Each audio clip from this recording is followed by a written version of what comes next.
어느 목사님의 설교를 들었습니다. 창세기 50장 본문을 가지고 요셉에 대한 설교를 은혜롭게 하셨는데, 그 내용이 이 믿음의 고난을, 믿음을 가지고 세상의 역경과 고난들을 잘 이겨내고 결국은 외국의, 우리나라도 아닌 타민족의 나라에 가서 총리 대신이 되는 그러한 하나님의 축복을 누렸다. 우리도 예수를 잘 믿어서 이러한 축복을 받자 하는 그런 설교였습니다.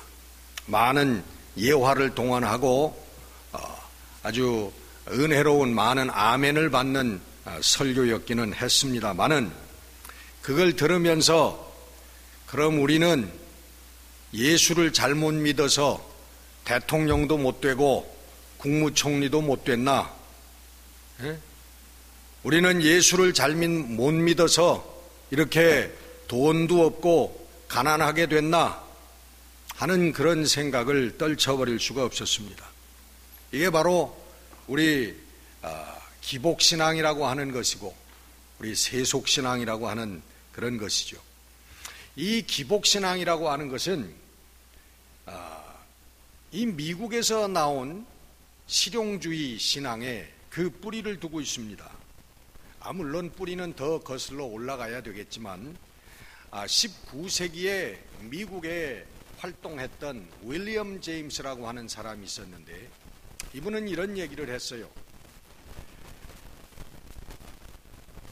신앙을 우리가 가짐으로 말미암아 그 신앙이 우리들 생활에 좋은 결과를 가지고 온다면 그것으로서 충분하다. 하나님이 살아계시고 안 계시고는 문제가 아니다.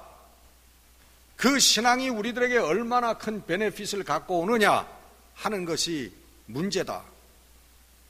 그렇게 얘기를 했습니다. 이게 바로 실용주의라고 하는 프래그마티즘.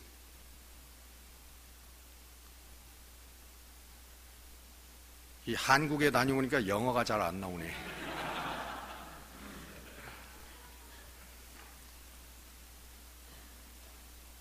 그래서 예를 들면 이런 거예요. 나를 괴롭히는 못된 사람이 있는데 나는 하나님을 믿는 신앙을 갖기 때문에 저 사람은 죽은 다음에 지옥 갈 것이다. 나는 천국 가고. 그 사실이 내 마음을 평화롭게 한다면 그 신앙은 오케이다. 우리 마음에 평안을 주고 기쁨을 주고 우리 이 세상에서 이 땅에서 잘 살게 만들어줄 수 있는 신앙이라면 하나님이 계시든 안 계시든 그런 건 상관이 없다. 그런 얘기를 했어요. 거기에서부터 우리 실용주의, 자본주의가 아주 큰 힘을 얻게 되었고, 요즘 여러분 잘 아시다시피 그 긍정의 힘, 조엘 오스틴이라고 하는 사람이 얘기하는 긍정의 힘, 이런 신앙 아닌 신앙까지도 아주 히트를 하게 됐습니다. 여러분이 요셉의 기사를 읽으면서 이것이 믿음의 결과로 우리들에게 주어지는 부귀영화, 출세, 그것의 상징으로 요셉을 바라보는 신앙, 이것이 바로 오늘 우리 교회를 끈질기게 괴롭히고 있는 기복신앙이라고 하는 것입니다. 요셉의 여러분 창세기 기사에 가장 중요한 구절은 제50절입니다. 형님들이 아니라 하나님께서 하나님이 백성들을 살리기 위하여 나를 여기로 먼저 보내셨다고 하는 신앙. 그게 여러분 요셉의 기사를 통해서 우리들에게 보여주시려고 하시는 메시지예요. 여러분, 요셉은 철이 들기도 전에 색동옷을 입고 다니던 그 나이에 자기 친형님들의 손에 의해서 애굽의 상인들에게 노예로 팔려가게 되었습니다. 거기에서 갖은 고초를 겪으면서 저는 바로 왕의 총리 대신으로 발탁이 돼서 큰 부귀 영화 높은 자리에 앉게 되었습니다. 그 은혜로 말미암아 아버지도 만나게 되었고 다시 형들을 제외하게 되었습니다. 그리고 아버지가 돌아가셨습니다. 형들이 의논을 합니다.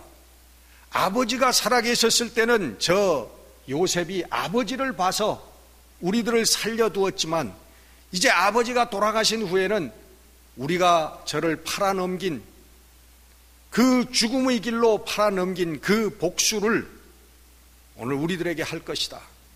그래서 그 형들이 다 요셉 앞에 가서 무릎을 꿇고 요셉에게 얘기합니다. 아버지가 돌아가실 때에 유언으로 당신에게 이런 말을 남겼습니다. 너는 내 형들의 모든 죄를 다 용서해 줘라. 요셉이 그 말을 듣고 그 형들의 마음을 알고 눈물을 흘렸습니다. 눈물을 흘리면서 내려가서 형들을 껴안고 형님들 염려하지 마십시오. 형님들은 나를 해로운 길로 죽음의 길로 몰아넣는지는 모르지만 그러나 하나님께서는 그것을 바꾸어 주셨습니다. 내가 오늘 이 자리에 있는 것은 하나님께서 하나님의 백성들을 살리시기 위해서 나를 이 땅에 먼저 보내신 것입니다. 내가 형님들의 자식을 기르겠습니다. 그들을 붙들고 간곡히 말했다고 본문은 기록하고 있습니다. 간절하게 진실하게 저희들에게 그 설득을 했다는 거예요. 요셉은 여러분 잘 알다시피 모세와 같이 예수님의 예표입니다. 구약 성경에서 예수님을 미리 우리들에게 보여주시는 그런 사람들이 있는데 그건 모세 또 엘리야일 수도 있고 그 중에 한 사람이 또 요셉입니다. 여러분 세상에 역경과 우리 고난을 믿음으로 극복한다고 하는 것은 맞습니다. 극복한다기보다는 우리가 신앙 가운데 있으면 이 세상의 고난과 역경들이 의미를 달리한다는 이야기입니다. 여러분 잘 아시는 가나안 땅에 들어가기 위해서 이스라엘 백성들이 그 앞에 왔을 때에 정탐꾼 12를 가나안 땅으로 보냈습니다. 그 중에 10명은 돌아와서 저희들은 본 그대로를 얘기했습니다. 저 가나안 족속들은 강한 족속들이고 거기에는 거인들이 있고 저희들의 무기는 출중하고 저희들의 자원은 넘쳐 흘러서 우리는 저희들과 함께 전쟁을 할 수가 없습니다. 우리는 저희들과 함께 전쟁하면 백전백패 무조건 지는 것입니다. 저희들이 사람이라면 우리는 메뚜기와 같습니다. 여러분 그들은 정확하게 객관적으로 보았을 것입니다. 그들이 틀린 게 아닙니다. 그러나 성경은 저희들을 지적하는 게 뭐냐면 저희들은 세상의 눈으로 상식의 눈으로 가나안 땅을 바라보았고 여호수아와 갈렙은 믿음의 눈으로 하나님의 땅을 바라봤다라고 지적하는 것입니다. 그러면서 오늘 성도들에게 세상의 눈을 가지고 인간의 눈을 가지고 상식의 눈을 가지고 세상을 바라보는 것이 아니라 하나님의 눈을 하나님이 주신 신앙의 눈을 가지고 세상을 바라봐라. 성경은 오늘 우리들에게 그 말씀을 하고 계시는 것입니다. 여러분 인간의 눈을 가지고 세상의 복만을 바라보는 것을 우리 기복신앙이라고 합니다. 그걸 우리 미신이라고도 하죠. 미신과 다를 게 없어요. 교회 안에 있는 미신이죠. 여러분, 우리가 드라마를 통해서도 주위의 사람들을 통해서도 듣습니다만, 우리 점 치는 데 가서 무당한테 가서 구슬하고 점을 치는데 저희들의 초점이 어디 있냐 하면 지금 이 세상의 문제들, 우리가 가지고 있는 문제들을 해결해 주는데 그 초점이 있는 것입니다.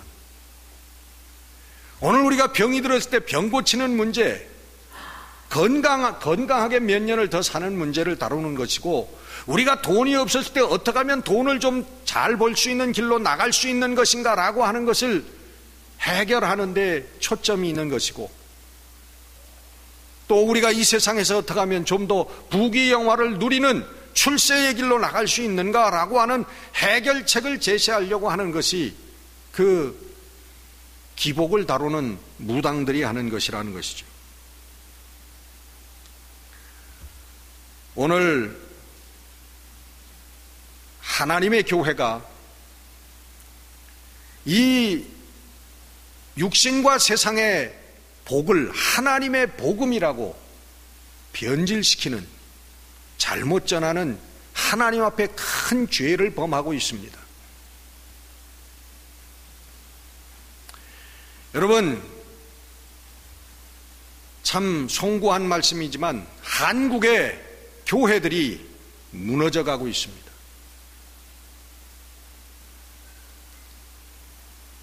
그 원인은 여러분 여러 가지가 있겠지만 가장 큰 원인은 뭐냐 하면 더 이상 교회 나와서 물질적인 축복을 받지 않아도 된다라고 하는 것입니다.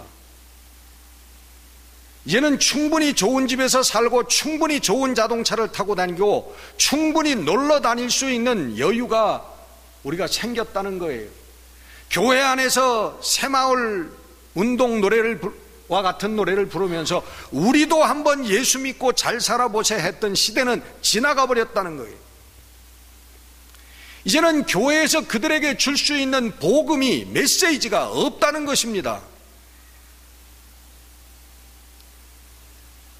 그래서 많은 의식이 있는 사람들이 교회를 떠나고 있는 슬픈 현실이 오늘 한국교회의 현실입니다. 앞으로 여러분, 우리 한국교회의 숫자는 계속적으로 감소해 갈 것입니다. 어디까지 내려갈지 몰라요.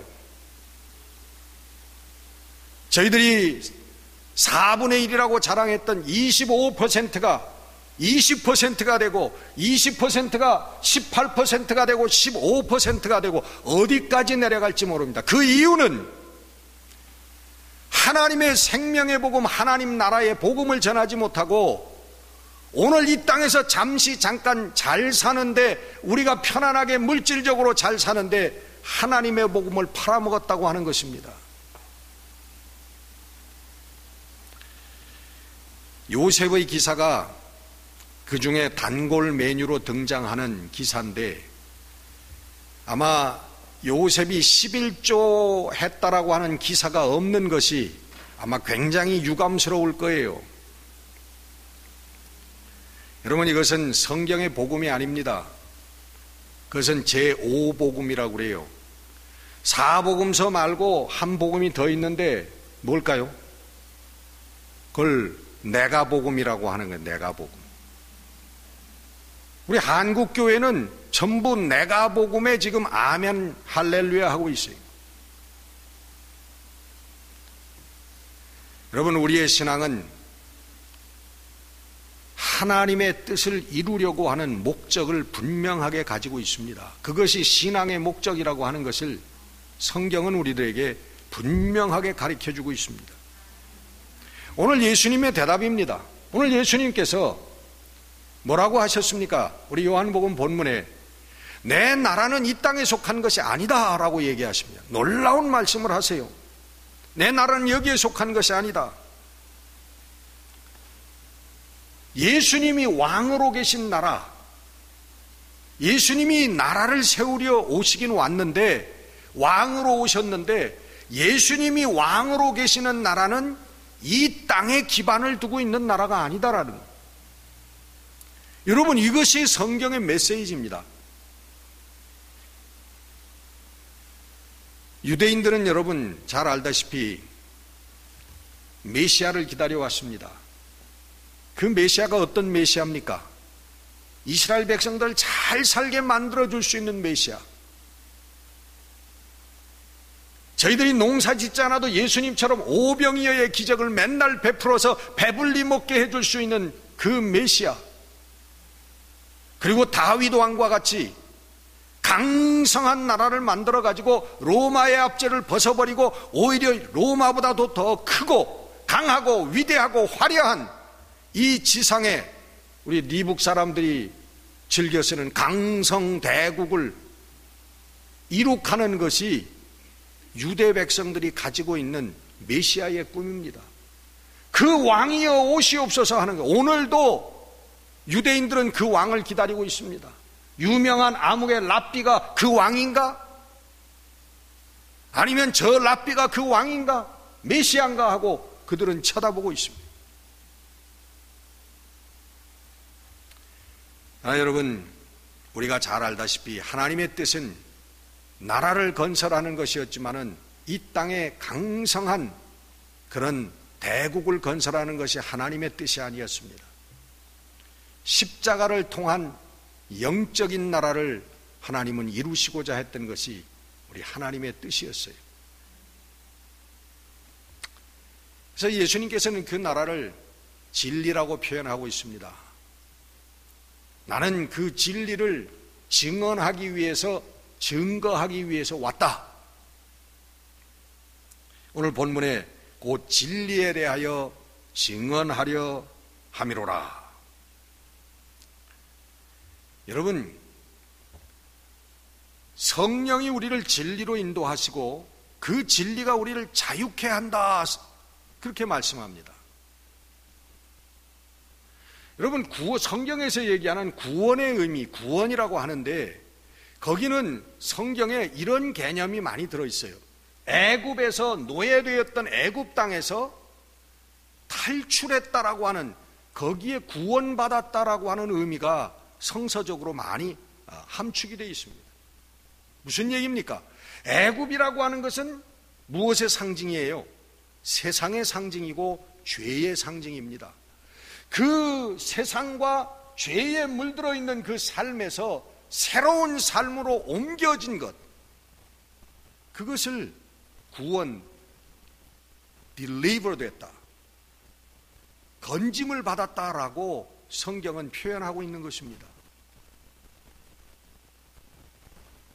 우리가 그리스도 안에 있을 때 새로운 삶을, 새로운 피조물이 되는데 그것은 새로운 삶을 의미하는 것, 새로운 생활을 의미하는 것이라. 물질과 경쟁과 욕망의 나라에서 우리가 탈출하여 정말 하나님 앞에 진리로 자유로워지는, 예수님께서 말씀하시는 나라는 그 나라였다는 것이죠. 그리고 우리들을 불러서 그 나라를 위하여 삶으로 행복해하는 그 사람들, 곧 성도를 만들려고 오셨다고 하는 것입니다. 요한일서 3장 8절의 말씀이 그 말씀이에요. 하나님의 아들의 나타나심은 마귀의 일을 멸하려 하심이라. 여러분, 이 무슨 뜻이에요? 마귀의 일을 멸하려. 뿔 달린 귀신들, 머리 풀어헤치고 나타나는 유령들, 입에 피 흘리고 나타나는 그 귀신들 내쫓는 것, 이게 주님의 일이라는, 예수님께서 이 땅에 오신 목적이라는 것입니까? 아니죠, 여러분. 마귀의 일, 귀신을 내쫓는 것은 바로 우리들 마음속에 잘못된 욕망, 우리 잘못된 욕심, 거짓, 시기, 질투, 우리의 잘못된 정욕과 색욕들,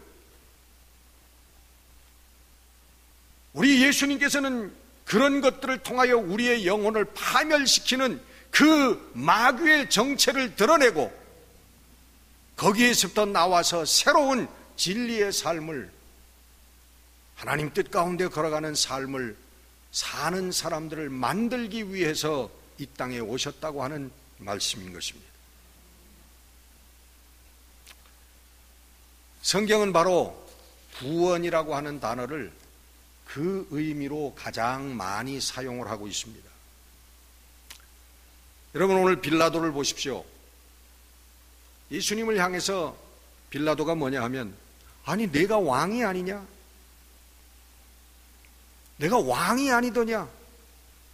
내 나라가 이 땅에 속하지 않았다고 그러는데 너는 도대체 그러면 무슨 왕이냐?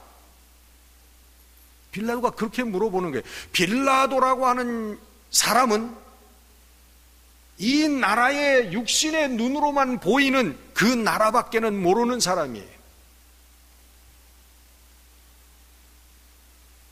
진리의 나라가 있다라고 하는 것을, 영적인 나라가 있다라고 하는 것을 그는 알 수도 없고 그리고 믿지도 않는 사람이었습니다. 그래서 예수님께 나는 진리를 증언하러 함이로라 할 때 빌라도는 마지막으로 빈정됩니다. 진리가 뭐냐? 자기 혼잣말처럼 예수님에게 물어본 게 아니에요. 예수님이 진리를, 하나님의 나라를 나타내기 위해서 왔다 하실 때 빌라도는 진리라는 게 도대체 뭐냐? 그렇게 빈정되는 것입니다. 여러분, 진리는 세 가지의 성격을 가지고 있습니다. 진리라고 하는 것은 여러분 절대성이 있어야 됩니다. 두 번째로 진리라고 하는 것은 보편성이 있어야 됩니다. 세 번째로 진리라고 하는 것은 불변해야 되는 것이죠. 변하지 않아야 되는 거예요. 이 세 가지의 성격이 진리의 성격입니다. 그렇기 때문에 이 세상에는 진리라고 하는 게 없어요. 여러분, 변하지 않는 거 있습니까? 이 땅에 이 세 가지를 만족시키는 게 없기 때문에 이 땅에는 진리를 찾아볼 수가 없습니다. 오직 하나님의 영 성령께서 우리들에게 오실 때에 그 성령이 하나님이 진리이신 것을 우리에게 증거한다는 거예요. 그 성령이 우리를 진리로 인도한다는 것입니다. 그래서 그 하나님께서 우리를 자유하게 해주신다는 거예요. 우리의 욕망에서부터, 잘못된 우리의 정욕에서부터, 잘못된 우리 거짓의 삶에서부터 우리를 자유롭게 하신다는 거예요. 애굽에서 우리를 건져주신다고 하는 것입니다. 세상 나라밖에 모르는 사람들은 믿는 사람들이 아닙니다. 아까 윌리엄 제임스라고 하는 사람을 얘기했지만, 우리가 그저 잘 먹고 잘 살면 끝이지 라고 생각하는 사람은 예수의 사람들이 아니라는 거예요. 빌라도는 자기의 지위를 지키기 위해서 마음속에 저 사람은 죄가 없는 사람이라고 하는 생각을 가졌음에도 불구하고, 그래 나는 몰라, 너희들 마음대로 해 하고 예수를 십자가에 못 박게 내어줬습니다. 유대인들은 진리의 귀를 막고 예수님의 말씀을 듣지 않고 자기들의 고집과 기득권을 위해서 예수님을 십자가에 못 박으라고 소리쳤습니다. 그리고 이 세상의 물질과 이 세상의 육신과 이 세상만을 아는 우리들도 우리 빌라도와 같이, 유대인들과 똑같이 오늘 예수님의 몸인 교회를 파괴하고 있다고 하는 것입니다. 여러분, 우리는 하나님의 백성들입니다. 우리는 여러분 하나님의 백성들답게 살아야 될 줄로 믿습니다. 우리는 하나님께서 주시는 것만을 바라봐야 될 줄로 믿습니다. 우리는 하나님이 책임져 주심을 믿어야 할 줄로 믿습니다. 그리고 오직 하나님의 뜻을 이루기 위해서 우리는 살아야만 하는 존재들인 것을 믿어야 할 줄로 믿습니다. 하나님의 백성은 하나님의 법 아래서 삽니다. 내 멋대로 사는 것이 아니라 하나님의 법도 안에서 산다는 거예요. 성경이 가르치는 하나님의 법이 뭡니까? 우리 성도들의 사는 모습이 뭐예요? 하나님이 주시는 것에만 먹고 산다, 의지한다. 이게 여러분 만나의 신앙입니다. 하나님을 바라보고 하나님을 의지하면 하나님께서 책임져 주신다고 하는 것, 그것이 만나의 신앙이에요. 그리고 모든 것은 하나님의 것이라고 하는 것이 11조의 신앙입니다. 내게 있는 모든 것이 하나님의 것이라고 하는 것, 그리고 하나님께서 우리를 책임지시고 지키신다고 하는 신앙이 안식일 신앙인 거예요. 세상 사람들은 일주일 7일 동안을 일하지만 우리는 하나님을 신뢰하기 때문에 우리는 하루를 하나님께 바치고 엿새를 일한다는 것입니다. 여러분, 7일을 일하는 사람과 6일을 일하는 사람이 누가 더 많은 것을 쌓고 누가 더 승리하겠습니까? 7일을 일하는 사람이 세상에서 승리하는 것이 당연한 것이라는 거예요. 그러나 우리의 믿음은 그게 아니에요. 하나님께서 살아계시기 때문에, 하나님께서 우리를 지키시고 하나님께서 우리를 인도하시기 때문에 우리는 6일을 일해도 승리한다라고 하는 것을 믿는 것입니다. 그리고 우리가 하나님을 위해서, 오직 하나님을 위해서 하나님의 영광을 위하여 살아야 한다고 하는 것이 창조의 신앙인 것입니다. 왜? 하나님께서 우리를 만드셨기 때문에. 그래서 사도 바울은 그렇게 고백하는 거예요. 너희가 먹든지 마시든지 무엇을 하든지 하나님의 영광을 위하여 하라. 우리가 살아도 주를 위하여 살고 죽어도 주를 위하여 사나니 우리가 죽든지 살든지 우리의 몸에서 그리스도가 존귀하게 되게 하려 함이니라. 할렐루야. 여러분, 이것이 우리 그리스도인들의 삶의 자세라고 하는 것입니다. 우리는 이 싸움을 하고 있는 사람들입니다.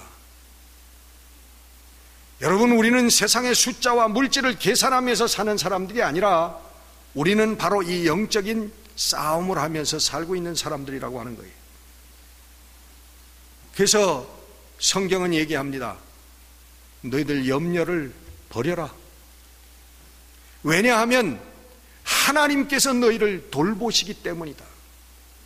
이것을 믿으라고 우리들에게 말씀하고 있는 것입니다. 여러분, 개인적인 삶에 어려움과 역경과 고난이 닥쳐올 때 성경은 분명히 말씀하는 거예요. 너희 염려를 버려라. 저가 이를 돌보심이니라. 우리의 사회에, 우리의 교회에 어려움이 닥쳐올 때에 성경은 우리들에게 말씀합니다. 염려를 버려라. 저가 이를 돌보심이니라. 권고하심이니라. 여러분, 하나님을 바라보시고 살아계신 하나님,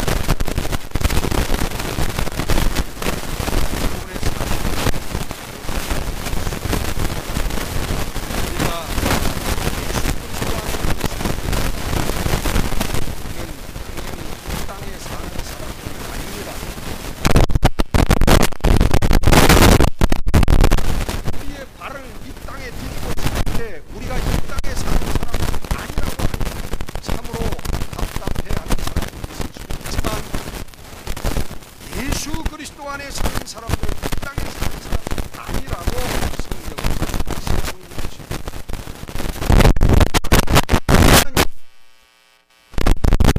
선포하실 때에 우리는 이 땅에 사는 사람들이 아님을 우리는 그 속에서 확인하게 되는 것입니다. 성도들은 엄연히 당연히 하나님의 나라에 사는 사람들인 줄 믿습니다. 하나님의 인도하심, 하나님의 보호하심, 하나님의 통치하심, 하나님의 책임지심 가운데서 사는 사람들이 여러분 성도임을 믿습니다. 우리 은혜의 강 성도님들, 여러분, 이 땅을 붙들고 이 땅에서 욕망과 싸우면서 허덕이며 사는 세상의 사람들이 아니라 하나님의 나라에 사는, 하나님의 나라에 굳건히 서는 영광의 인생들이 되시기를 주의 이름으로 축원합니다. 기도하겠습니다.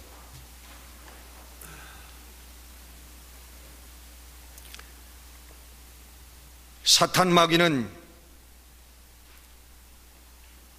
우리들에게 육신과 세상과 우리의 신앙에 어려움과 역경을 던지며 우리의 욕망을 자극하며 우리 하나님의 길에서 떠나라고 말합니다.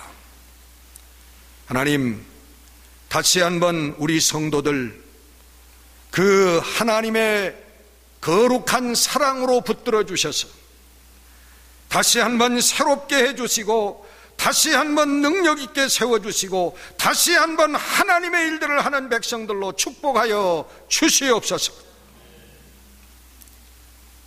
주의 성령께서 우리와 함께 하심에 우리의 삶을 통하여 하나님의 영광이 드러나고 하나님의 역사가 이루어지는 거룩한 주의 나라로 저희들을 인도하여 주실 줄 믿습니다. 주의 성령, 오늘도 낭망하고 실망할 위기에 있는 우리들의 심령을 권고하시고 우리들을 축복하시고 최고의 하나님 선물로 최고의 축복으로 인도하시는 우리 하나님을 신뢰하는 믿음을 회복해 하시사 하나님 다시 한번 용기와 소망과 능력으로 일어나게 하여 주시옵소서. 우리 주 예수 그리스도 이름으로 감사하며 기도드렸습니다. 아멘.